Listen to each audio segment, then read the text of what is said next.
मुंबई महानगर पालिका का चुनाव अनकरीब ही होना है।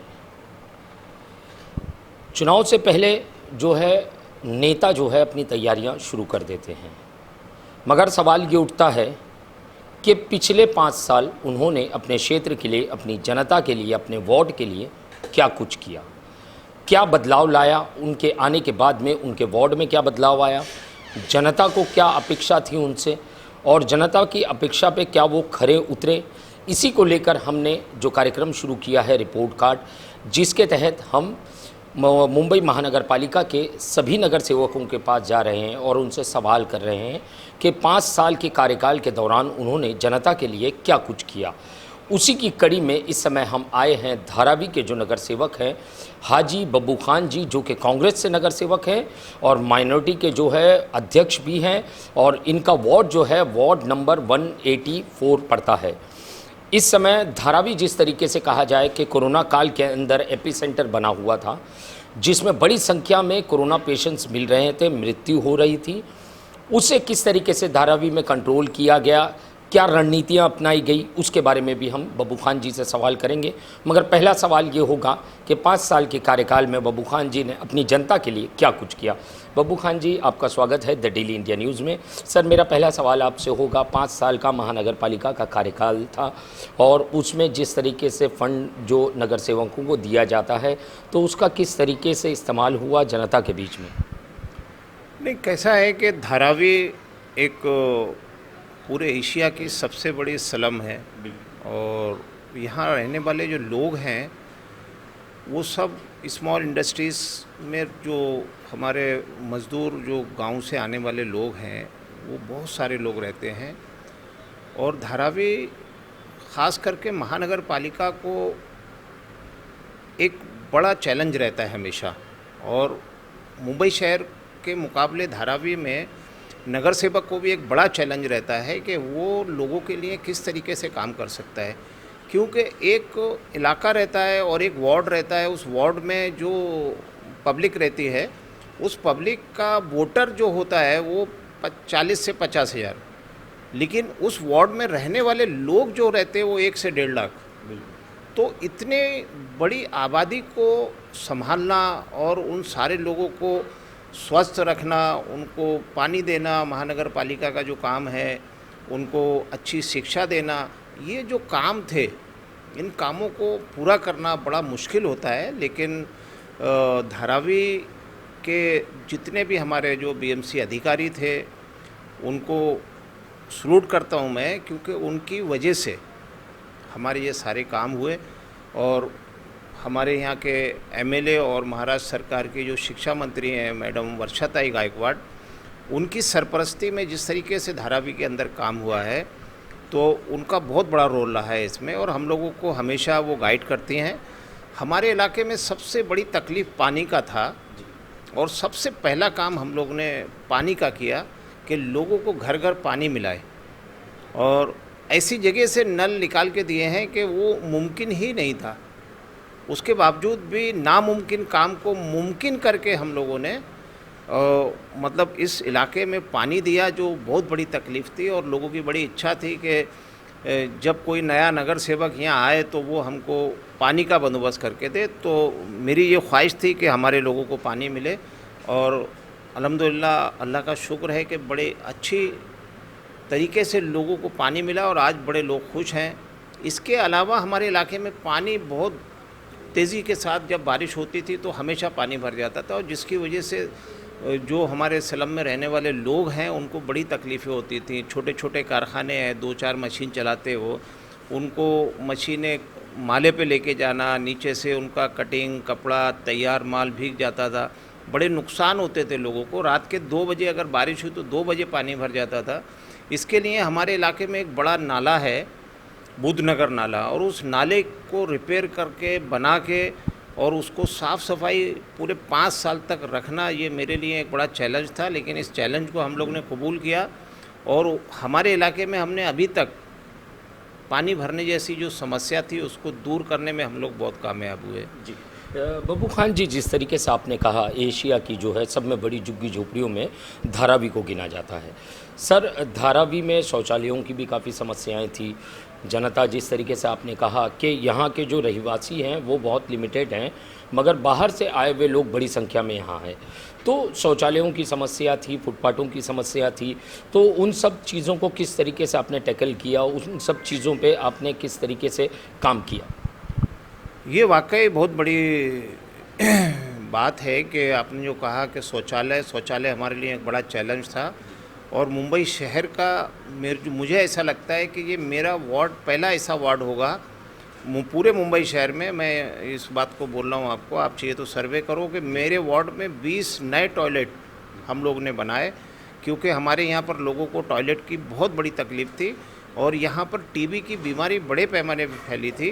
तो जिस तरीके से कोरोना की बीमारी जो लोगों में दहशत थी और कितने ज़्यादा लोग मरे, उससे कहीं ज़्यादा तकलीफ़ धारावी में टीबी से है, पहले से थी, और उसके लिए मैंने लड़ाई लड़ी।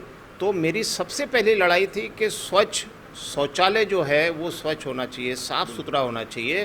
तो मैंने हर टॉयलेट का उसको मतलब स्ट्रक्चर का ऑडिट करवाए, और जितने भी टॉयलेट C1 में आए उन सारे टॉयलेट को हम लोग ने नया बनाया। और मैंने करीब 19 से 20 टॉयलेट मेरे वार्ड में इस 5 साल के पीरियड में नए बनाए, और जिसकी वजह से आज हमारे पूरे वार्ड में टॉयलेट का एक मसला, बड़ा साफ़ सुथरा टॉयलेट मिलता है लोगों को। उसके अंदर हम लोग ने पानी के इंतज़ाम अच्छे कर दिए, क्योंकि पानी नहीं मिलता था। साफ़ सफाई के लिए उसमें हमने संस्थाओं को दे दिया कि इनकी साफ़ सफाई हमेशा रहना चाहिए। तो मेरा मकसद था कि एक यहाँ पर साफ़ सफाई रहे, और यहाँ पर जो लोगों को टीबी की बीमारी से किस तरीके से इनको निजात मिले।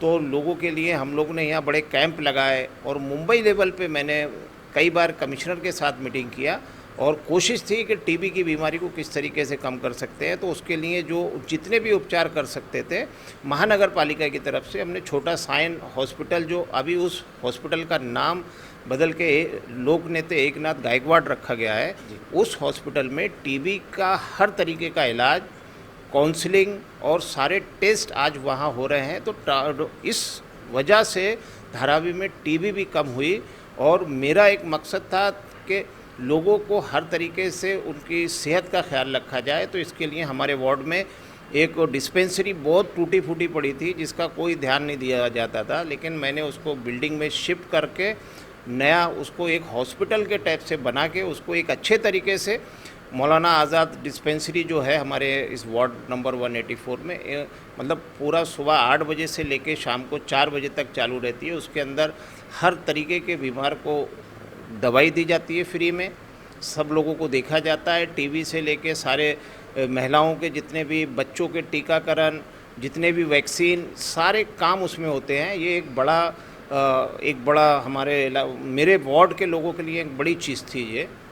हाँ, और इसके अलावा मेरा एक मकसद था कि हमारे इलाके का जो BMC स्कूल है, बच्चों को अच्छी शिक्षा मिलना चाहिए।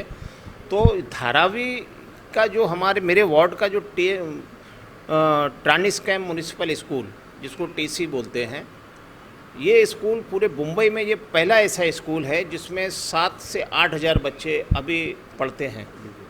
बब्बू खान जी, अगर मैं बात करूं धारावी डेवलपमेंट की, जिस तरीके से कई सालों से ये मामला जो है अटका हुआ है, धारावी को किस तरीके से डेवलप किया जाए, लोगों को किस तरीके से बसाया जाए, स्वच्छ माहौल किस तरीके से दिया जाए, उसको लेकर के कुछ काम आगे बढ़ा?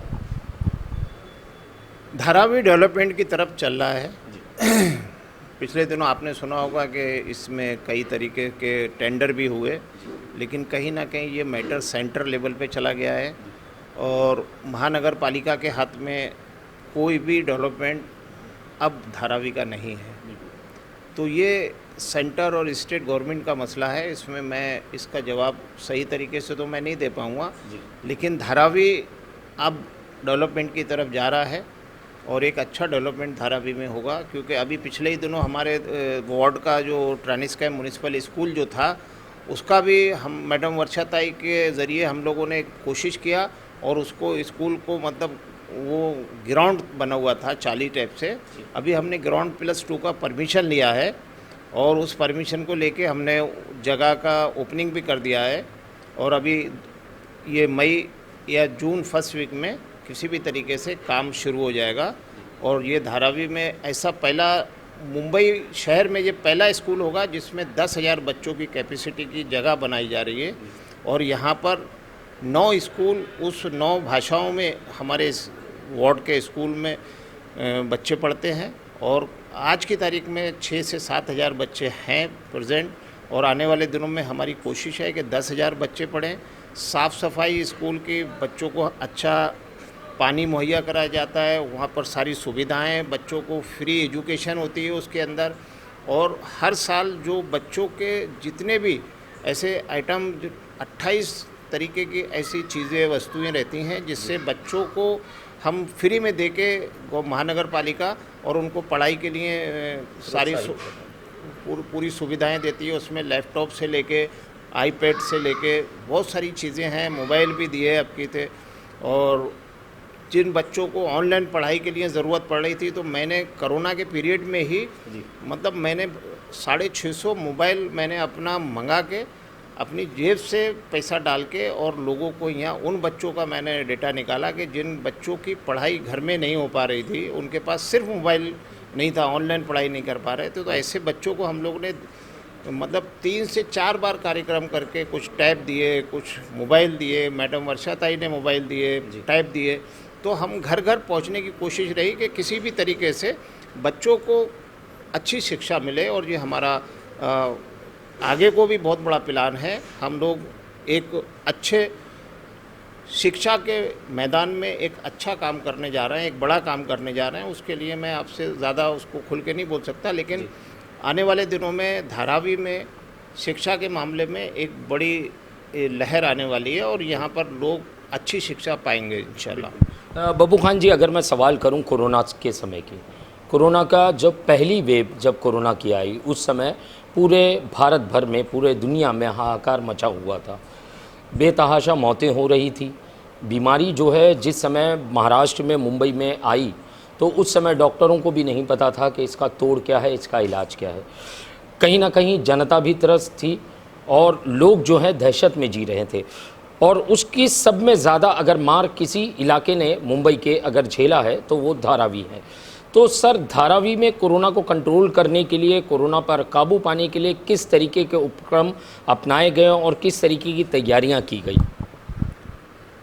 कैसा है कि मुंबई शहर में सबसे पहला पेशेंट भी धारावी से मिला था, सबसे पहली मौत भी धारावी में हुई थी।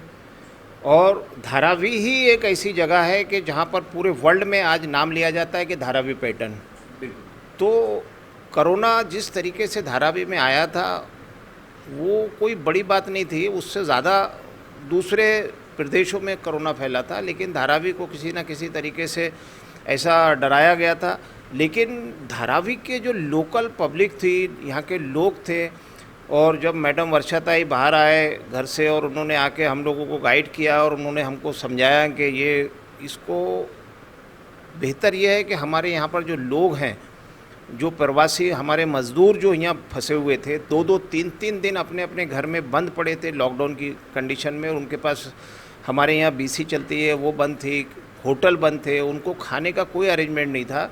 तो हम लोग ने खाने का अरेंजमेंट शुरू किया यहाँ पर, और रोज़ का 10,000 लोगों का खाना हम लोग 3 महीना, मतलब 100 दिन तक, मैंने 100 दिन के लिए कार्यक्रम रखा था कि मेरे 100 दिन आज पूरे हुए, ऐसा करके उस 100 दिन तक हम लोग लोगों से जुड़े रहे। यहाँ तक कि जब बीच में रमज़ान आया तो रमज़ान में भी हम लोग लोगों को घर घर अफ्तार भी पहुँचाते रहे, रात में सहरी का भी अरेंजमेंट किए, लोगों को जहाँ राशन की ज़रूरत थी उनको राशन दिए, जिसको तैयार खाना चाहिए उनको वो दिया। और हर तरीके की सुविधाएं उस टाइम पे कांग्रेस पार्टी के सारे कार्यकर्ता और ख़ास करके मेरे वार्ड में मेरे साथ में जितने भी मेरे लोग थे, कम से कम 200 से 250 लोग, उस पीरियड में हम लोग घर घर जाते थे, जिस पीरियड में पूरे हिंदुस्तान में लोग घर से नहीं निकलते थे डर की वजह से। और धारावी में हमारे कार्यकर्ता, उनको मैं मतलब कितनी भी उनकी तारीफ़ करूं कम है। मेरे साथी जितने भी थे, मेरे ऑफिस बेरर, सारे लोगों ने निडरता के साथ और अपनी जान हथेली पे रख के लोगों के लिए काम किया है। वो टाइम ना कि पॉलिटिक्स का था, ना राजनीति का था, एक इंसानियत का टाइम था। और हम लोगों को चाहते थे कि इनको खाना मिले, इनकी ज़िंदगी बचाई जाए। और जब मौका आया तो हम लोगों ने किया। उसके अलावा लोगों को ऐसा लगा कि उनको घर जाना है, तो जब घर जाने की बात आई तो मैडम वर्षा ताई ने मतलब सीएम से बात किए और यहाँ पर ट्रेनों का बंदोबस्त किया, यहाँ बसों का इंतज़ाम किया और यहाँ से लोगों को ट्रेनों तक पहुँचा के और ट्रेनों से वो अपने घर तक जाएं। और हम लोग यहाँ से खाना ले जाके उनको ट्रेन तक पहुँचाते थे।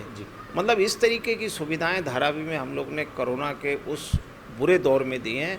अल्लाह ना करे वो दौर दोबारा कभी देखने को मिले, लेकिन उस बुरे दौर में कांग्रेस पार्टी और हमारे जितने भी कार्यकर्ता और ख़ास करके मैडम वर्षा ताई गायकवाड़ के अध्यक्षता में ये सारे काम हुए। पूरी धारावी इस तरीके से पाक कर दी गई कोरोना से कि पूरी दुनिया में, यहाँ तक कि WHO ने भी कहा कि धारावी जिस तरीके से एक धारावी में एक पैटर्न चला और धारावी से कोरोना ख़त्म हुआ है, ये एक बड़ी बात है। और यहाँ पर महानगर पालिका और यहाँ की जो धारावी पुलिस स्टेशन, इन लोगों का बड़ा सहयोग रहा और उस हालात में यहाँ की लोकल पब्लिक ने अपनी हिम्मत नहीं हारी और कांधे से कांधा मिला के लोगों की मदद किया, किसी को भूखा नहीं रहने दिया। यहाँ के सारे लोगों ने एक हिम्मत से काम करके एक बड़ा काम किया है, जिससे आज धारावी पैटर्न नाम होता है। और हमें फ़ख्र है अपनी धारावी पे और धारावी के लोगों पे कि उन्होंने इस बुरे दौर में सबको साथ में लेके चला। कोई भेदभाव नहीं, कोई जात पात नहीं, कोई ऐसा छोटे बड़े का फ़र्क नहीं रहा और जो ज़रूरतमंद था उसकी ज़रूरतें पूरी की गई। बिल्कुल। बब्बू खान जी, अगर मैं बात करूं, दोबारा फिर से चुनाव होने हैं महानगर पालिका के, सर क्या मुद्दे होंगे और आने वाले समय में अगर पक्ष आपको फिर से दोबारा मौका देता है तो क्या चीज़ों को लेकर आप आगे जाओगे और आने वाले समय में क्या कुछ बदलने की आपकी इच्छाएं हैं? कुछ ऐसे काम जिस तरीके से जो आप करना चाह रहे थे मगर समय के अभाव के चलते आप नहीं कर पाए, कहीं ना कहीं कोरोना के 2 वर्ष बर्बाद हुए, उसके बाद में जो है फंडिंग रुक गई, अब जो हाल में फ़ंड नहीं मिल रहा है, तो सर क्या कुछ करना चाहोगे अगर दोबारा जनता ने आपको मौका दिया और जनता के बीच में अगर आप जाते हैं? सबसे पहले तो मैं हमारे स्वर्गीय एकनाथ गायकवाड़ साहब का मैं धन्यवाद देना चाहूँगा कि उन्होंने मुझे टिकट दिया फर्स्ट टाइम। और मैं नगर सेवक जब चुन के आया तो मेरे लिए एक बड़ा चैलेंज था मेरा वार्ड जी। और धारावी जैसे इलाके में एक नगर सेवक को काम किस तरीके से किया जाए, और मैं पॉलिटिक्स में बिल्कुल नया था, मेरा कोई भी तजुर्बा नहीं था कि मैं किस तरीके से काम करूं। फिर भी मैंने हिम्मत नहीं हारी और मैंने शुरुआत की। मेरे साथ मेरी टीम अच्छे तरीके से, उन लोग भी मेरे साथ मजबूती से लगे रहे। और हम लोगों ने जब शुरुआत किया तो हमारा 1 से 1.5 साल हम लोग सीखने में समझने में चला गया, और जब हमने काम शुरू करे तो फ़ौरन कोरोना का ये काल आ गया और उस काल में हमारा 3 साल वो बर्बाद हो गया। तो ये पूरे 5 साल में हमारे जो काम थे, जो हमारा प्लान था, वो सब कुछ मतलब बहुत कुछ मिस हुआ है। और हम चाहते हैं कि जो हमारे काम रुके हैं, जो हमारे लोगों की तकलीफ़ें हैं, और धारावी एक ऐसा एरिया हम सुधार के बना के लोगों की तकलीफ़ें किस तरीके से दूर कर सकते हैं, वो हमारी एक बड़ी तैयारी है। और आने वाले टाइम पे अगर हमारे पक्ष ने और लोगों ने हमको मौका दिया तो मैं यहाँ पर शिक्षा, सफाई और ख़ास करके हेल्थ पे मेरा बहुत ध्यान है, और एजुकेशन मेरे लिए एक बड़ा मुद्दा है। और यहाँ पर जो हमारे यहाँ पर जिस तरीके से बच्चों को, छोटे बच्चों को शिक्षा नहीं मिल रही है और वो अपने रास्ते से भटक रहे हैं, नशे की तरफ चले जाते हैं, इस तरीके के बहुत सारे मुद्दे हमारे धारावी में हैं, उनको लेके हमको चलना है। और किसी भी सूरत से हमारा सबसे पहला टारगेट रहेगा कि हम बच्चों को अच्छी तरीके से शिक्षा कैसे दे सकते हैं, यहाँ के लोग स्वस्थ और साफ़ कैसे रह सकते हैं, इनको साफ़ पानी की ज़रूरत है, इनके राशन कार्ड के प्रॉब्लम है, इनके मीटर वाटर, जो भी जो छोटे छोटे प्रॉब्लम है जो हम सॉल्व कर सकते हैं, उसके लिए हमारी बहुत बड़ी तैयारी है। और जिस तरीके से हमारे गलियों की जो मरम्मत और सुधार, गटर नाले जो बनाने का जो काम था, हमने पिछले 5 सालों में जो किया है, मुझे लगता है कि आने वाले 5 साल तक वो काम और चलता रहेगा। लेकिन हम उससे और बेहतर करने का जो हमारा प्लान है वो तैयार है। लेकिन ये प्लान हम किसी को ओपन नहीं करेंगे, क्योंकि हमने अपना काम जो किया है वो दिखा के हम लोगों तक जाएंगे, और आगे हम क्या करने वाले हैं वो बता के लोगों तक हमको वोट नहीं लेना है। जो हम करें लोग उसको देखें जो हमने किया है, और हमारी कोशिश है कि जो हमने किया है हम लोगों को दिखाएंगे कि हमने ये किया है और इस हालात में भी किया है। आने वाला टाइम, अब हमारे पास तजुर्बा है, ताकत है, हमारे साथ में मतलब ख़ास करके मैडम वर्षाताई जो आज हमारे महाराष्ट्र सरकार में कैबिनेट मिनिस्टर हैं, उनके ज़रिए हम किस तरीके से अपने काम कर सकते हैं, ये हम लोग का एक बड़ा प्लान है और उसमें हम इंशाल्लाह कामयाब भी होंगे। बिल्कुल। ये थे हाजी बब्बू खान जी, जो कि वार्ड नंबर 184 के नगर सेवक हैं। जैसे कि आपने सुना, ये धारावी इलाका है जो कि एशिया की सब में बड़ी झुग्गी झोपड़ियों में गिना जाता है। संख्या की अगर मैं बात करूं, किसी भी अन्य वार्डों से ज़्यादा संख्या में यहाँ पे लोग रहते हैं। वोटरों की बात करें तो वोटर कम है, मगर परप्रांतीय जो हैं वो ज़्यादा संख्या में यहाँ पे मजदूर वर्ग रहता है। तो अपने वोटरों के साथ साथ उनका भी भला करना, ये अपने आप में एक चुनौती है। जिस तरीके से कोरोना की वेव आई, उसकी जो मार जो धारावी पर पड़ी, और जिस तरीके से समाचार चैनलों में और इन सब चीज़ों में, प्रसार माध्यम में धारावी का नाम लेकर जिस तरीके से प्रचार किया गया कि धारावी में इस तरीके का जो है कोरोना की लहर दौड़ पड़ी है और बड़ी संख्या में लोग मर रहे हैं, उसे कहीं ना कहीं चुनौती देते हुए धारावी की जनता ने और धारावी के लोगों ने और धारावी के नेताओं ने जो पहल की, वो जो है पूरे देश में ही नहीं विदेशों में भी उसका पैटर्न गूंजने लगा कि धारावी में जिस तरीके से कोरोना की जो मार थी उसमें किस तरीके से काबू पाया गया और जनता को किस तरीके से उसके अंदर से खींचकर बाहर निकाला गया, वो एक जो है मिसाल बना देश में, दुनिया में। और जिस तरीके से मेरा सवाल था हाजी बब्बू खान जी से, अगर आपको दोबारा पक्ष ने मौका दिया चुनाव लड़ने का और चुनाव लड़ते हैं, आप जीत जाते हैं, तो आप क्या करोगे अपने क्षेत्र के लिए? उनका साफ कहना था, हम जो कर चुके हैं वो काम जनता जानती है और उसके आधार पर जनता वोट देगी। और आने वाले समय में उनके जो है सब में बड़ा जो टारगेट है और फोकस है वो शिक्षा पे हैं, हेल्थ पे हैं, इन सब चीज़ों को लेकर, और साफ़ सफाई पे हैं। इन सब चीज़ों को लेकर जो है वो आगे बढ़ना चाह रहे हैं। जिस तरीके से बब्बू खान जी ने कहा, लॉकडाउन के दौरान मैंने भी देखा, हमने भी न्यूज़ कवर की थी, उस समय बब्बू खान जी ने काफ़ी सारे गरीब बच्चों में जो है मोबाइल जो है वितरण किया था ताकि वो शिक्षा घर बैठे जो है ऑनलाइन शिक्षा ले सकें, पढ़ सकें और कोई भी उनकी शिक्षा में कमी ना आए। दूसरी चीज़, वर्षा गायकवाड़ जी के बारे में बात की तो वर्षा गायकवाड़ जी का भी हमने न्यूज़ कवर किया था। लॉकडाउन के दौरान किस तरीके से ज़मीन पर उतर कर वो काम कर रही थी जनता के लिए, और हाजी बब्बू खान जी जैसे जो यहाँ के जो निडरता से ये जनता के बीच में उतर कर ऐसे समय में जनता की भूख मिटाने से लेकर हेल्थ से लेकर सभी चीज़ों का जो है इंतज़ाम ये लोग कर रहे थे, उसकी कहीं ना कहीं सराहना होनी चाहिए। और आने वाला समय चुनाव का है, देखना ये होगा, चुनाव होते हैं तो लोग रास्ते पर उतरते हैं, नेता आते हैं, वादे करते हैं और बड़े बड़े दावे करते हैं, मगर जनता उसी को मौका देती है जो काम करता है। कैमरामैन साटविलकर के साथ सही शेख की report, the daily India news, Mumbai.